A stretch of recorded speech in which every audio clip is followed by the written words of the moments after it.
बच्चों lecture number 7 है, chapter number 5 का, इसको भी जल्दी से देख लेते हैं।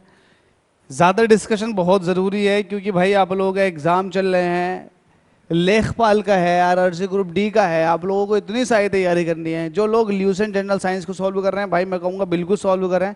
यहाँ सारे क्वेश्चनों का सॉल्यूशन मिल जाएगा आपको फिजिक्स और केमिस्ट्री के। हमसे कह रहा है इस पर्टिकुलर लेक्चर के अंदर हम देख लेते हैं क्या क्वेश्चन है। हमसे कह रहा है एक विद्युत बल्ब जो 100 वाट का है, मैंने आपको इस तरह का क्वेश्चन वहां कराया था इससे पहले वाले लेक्चर में। 100 वाट का बल्ब है, दिन में 10 घंटे चलता है, ठीक है 10 घंटे चलता है, उपयोग में लाया जाता है और 30 दिनों तक ऐसा हो रहा है तो कितने यूनिट ऊर्जा हो जाएगी। हालांकि आपने देखा था कि 100 वाट का बल्ब अगर 10 घंटे चल जाए तो वो 1 यूनिट एनर्जी का कंजप्शन करता है। 1 यूनिट रोज की खर्च कर रहा है तो 30 दिनों में कितनी यूनिट कर लेगा, 30 यूनिट। तो 30 यूनिट हमारा डायरेक्ट आंसर आ जाएगा। लेकिन आप लोग यहाँ नए हो तो यूनिट कैसे निकाली जाती है, तो कैलकुलेशन ऑफ यूनिट देख लो। जो भी आपको पावर दे रखी है उस पावर को लिख लो किलोवाट में, तो आपने किलोवाट में, यहाँ तो वाट में दे रखा तो किलोवाट में कन्वर्ट करने के लिए आप 1000 से डिवाइड करते हो, ये किलोवाट में आ गई। क्योंकि हमारे पास जो यूनिट का कमर्शियल यूनिट होता है वो किलोवाट आर होता है। किलोवाट आर का मतलब यह है किलोवाट घंटा, तो वाट को आपने किलोवाट में लिख दिया। अब टाइम को आप घंटों में लोगे। अब टाइम देखो 10 घंटे एक दिन में, तो टोटल टाइम निकालना 30 दिनों तक, तो 30 से मल्टीप्लाई कर दोगे, टोटल टाइम लेना होता है ना। इसके बाद टोटल घंटे कितने इस्तेमाल किए गए, तो सवाल हुआ कि रोज चल रहा है 10 घंटे और ऐसा 30 दिनों तक हो रहा है तो इतने घंटे इस्तेमाल हुए। टोटल वाट और टोटल घंटे, बस सॉल्व कर लो इसको। इससे 1/10 आ जाएगा, ये 10 × 30 लिया हुआ है, 10 से 10 कट गया, बचा कितना 30 यूनिट। तो 30 यूनिट खर्च हो जाएंगी। तो मैंने आपको डायरेक्टली ओरली सॉल्व करा दिया। CDS ने 2019 में क्वेश्चन पूछा, तो इस तरह क्वेश्चन आपके लिए कोई टफ है क्या? साइंस का पोर्शन बढ़ता जा रहा है भाई एग्जाम्स में, तो इसलिए साइंस वाले तैयार रहो। तड़ित चालक का आविष्कार किसने किया? बेंजामिन फ्रैंकलिन ने इसका आविष्कार किया। तड़ित चालक क्या होते हैं बता देता हूं। आपने देखा होगा जो बहुत ऊंची ऊंची बिल्डिंग्स होती हैं या बहुत ऊंचे ऊंचे टावर्स होते हैं, तो उनके ऊपर एक रोड लगी हुई होती है, छोटी सी रोड लगी हुई होती है, 1 मीटर लंबी या 2 मीटर लंबी। तो इनको कहा गया तड़ित चालक। ये इसलिए लगाए जाते हैं क्योंकि अगर बहुत ऊंची बिल्डिंग पूरे शहर में ये है और ऊपर बहुत ज़्यादा गंदे बादल हैं जिनमें बिजली कड़क रही है, तो होता ये है सरफेस चार्ज डेंसिटी ज़्यादा होने की वजह से बिजली इन तड़ित चालकों के ऊपर गिर जाती है। और इन तड़ित चालकों का संबंध जो होता है वो ज़मीन से होता है। यहाँ एक तार आती है जो ज़मीन के अंदर जा रही होती है, तो ये सारी की सारी इलेक्ट्रिक करंट सब की सब पूरी की पूरी धरती के अंदर चली जाती है, ज़मीन के अंदर चली जाती है, जिसकी वजह से किसी भी जन हानि को नुकसान नहीं पहुंचता। तो ये तड़ित चालक का जो आविष्कार किया था वो बेंजामिन फ्रैंकलिन ने किया था। ठीक है भाई, अगला क्वेश्चन आरआरबी ने 2004 में पूछा। भाई आरआरसी वाले तैयार रहो। तड़ित चालक बनाए जाते हैं, किसके बनाए जाते हैं? कोशिश ये की जाती है कि जो भी आपको एक अच्छा कंडक्टर मिले जिसकी कंडक्टिविटी बहुत ज़्यादा हो, रेजिस्टिविटी कम हो, उसका तड़ित चालक बनाया जाए। तो हमारे पास एक ही मेटल दिखाई देती है ऐसी जो कि हमारे रिलीवेंट भी है, वो है तांबा। एकदम पिघलेगा भी नहीं क्योंकि बहुत ज़्यादा करंट होगी तो ऐसा भी होता है कि पिघल जाते हैं, तो ये तांबा एकदम नहीं पिघलेगा। एल्यूमिनियम तो पिघल जाएगा, तो ये तांबे के बनाए जाते हैं। अगला, नीचे जो कथन दिए गए हैं एसर्शन एंड रीजन दिए गए हैं, तो हमसे पूछा है कि कौन सा ठीक है। पहला, तड़ित चालक इमारतों को नष्ट होने से बचाते हैं, बिल्कुल बात सही है। तो एसर्शन तो अभी तक हमारा ठीक निकला। अब रीजन देखो, रीजन क्या है? ये आवेश को पृथ्वी तक भेज देते हैं, ये वाली बात भी ठीक निकली इनकी।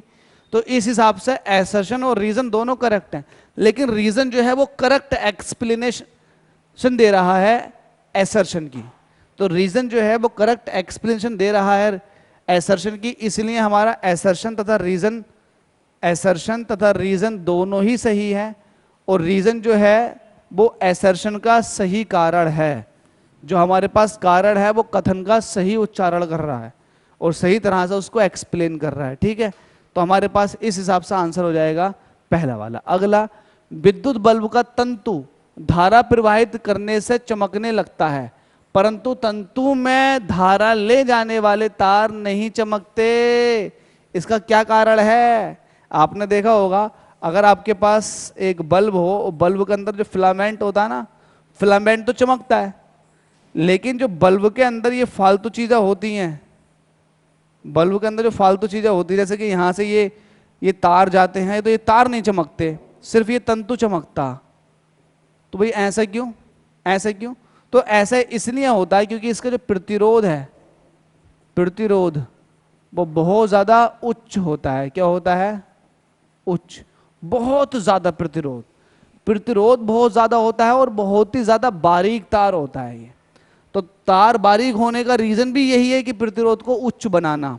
जितना ज्यादा प्रतिरोध होगा इलेक्ट्रॉन उतने ही रुकेंगे, और जितने ज्यादा इलेक्ट्रॉन रुकेंगे तार उतने ही तेज चमकेगा।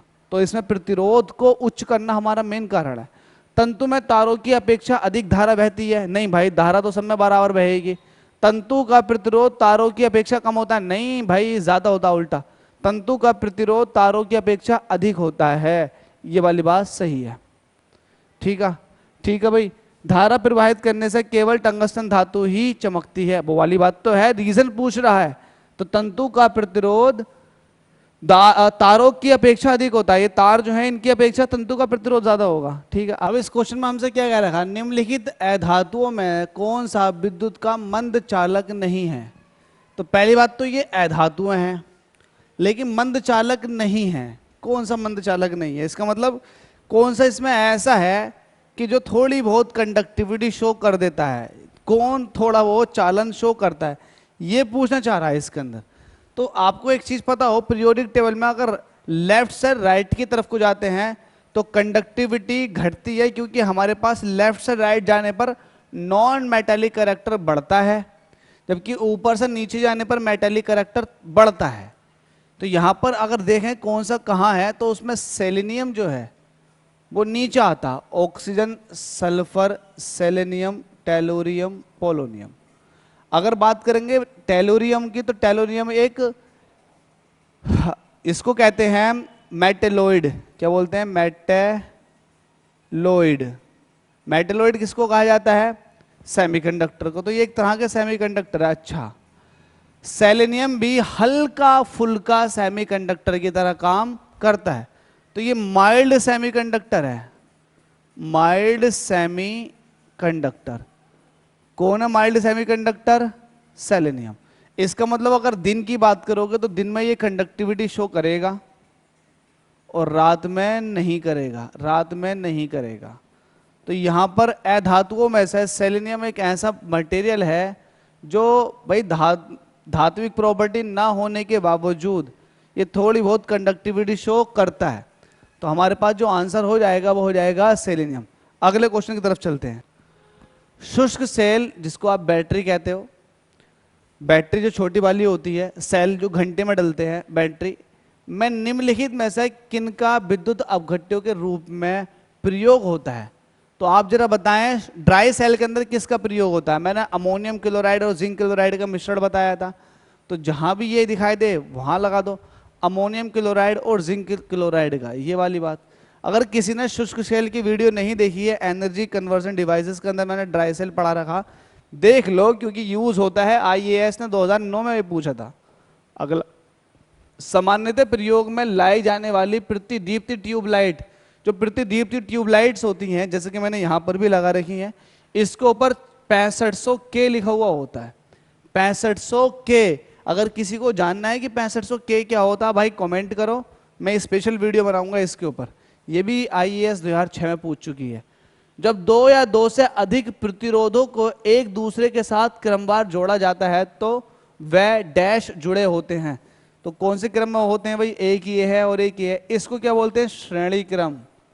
श्रेणी क्रम, सीरीज कॉम्बिनेशन, सीरीज कॉम्बिनेशन, ये वाली बात। तो ये हो जाएगा श्रेणी क्रम। ये पूछ रखा है कि यस, आरआरबी ने 2019 में पूछा। लो, ज्यादा पुराना भी ना है क्वेश्चन, आप लोगों के लिए आ जाएगा भाई। ये लास्ट क्वेश्चन इस वीडियो का, विद्युत उत्पन्न करने के लिए कौन सी धातु का उपयोग होता है? बताओ, विद्युत कैसे उत्पन्न की जाती है? आपको पता है ना, थर्मल पावर प्लांट की अगर बात करोगे तो, न्यूक्लियर पावर प्लांट की अगर बात करोगे तो, थर्मल पावर प्लांट में आपको कोयला जलाना पड़ता, लेकिन जो न्यूक्लियर पावर प्लांट होते हैं उसके अंदर हम यूरेनियम धातु का इस्तेमाल करते हैं क्योंकि वो एक रेडियो एक्टिव तत्व है। जब वो फटते हैं उसके एटम तो बहुत ज़्यादा एनर्जी निकलती है। उस एनर्जी को हम पानी गर्म करने में करते हैं, वो पानी गर्म जो हो जाता है उसकी स्टीम बन जाती है। स्टीम को हम टरबाइन को घुमाने में इस्तेमाल करते हैं। जब एक बार टरबाइन घूम गई करंट बनना शुरू हो जाएगा, तो ये हो जाएगा यूरेनियम। ठीक है, ये भी बीपीएससी ने 2005 में पूछा था। तो हमारे आज के क्वेश्चन हो चुके हैं समाप्त। मिलते हैं आपको नेक्स्ट लेक्चर के अंदर। ठीक है भाई।